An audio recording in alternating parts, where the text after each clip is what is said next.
So guys, in this video, I'll show you how you can download and install fresh animations for Minecraft 26.1. So without further ado, let's get started.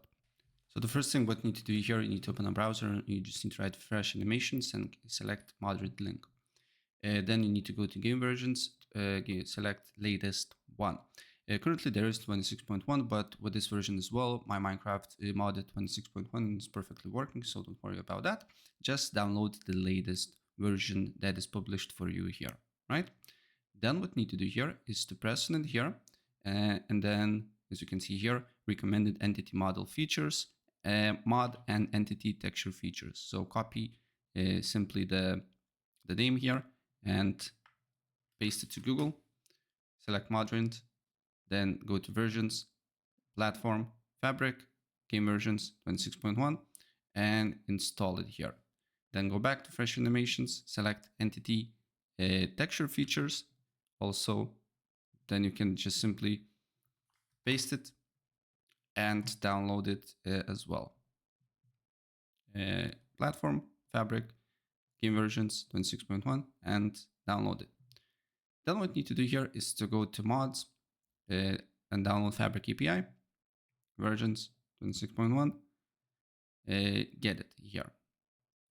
Then write fabric mc.net, download for Windows. And then you should have 5 files.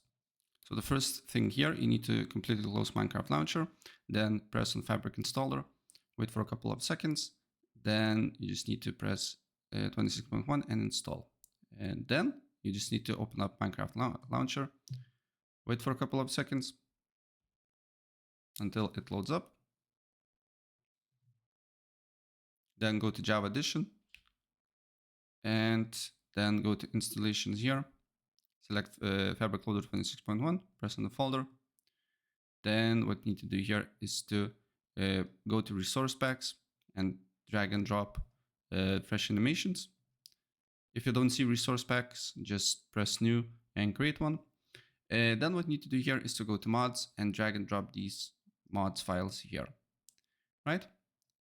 And once you do so, then you just need to launch Minecraft through Fabric Loader 26.1.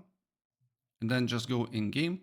And as you can see here, now the game is without fresh animations and basically is for animal textures. If I go to options, resource packs, and select fresh animations here, make sure it's selected. The game will restart, and as you can see here now, animals animations is changed. It's a lot nicer here. So yeah, that's basically it. And if I help you out, please press like and subscribe for more. Take care.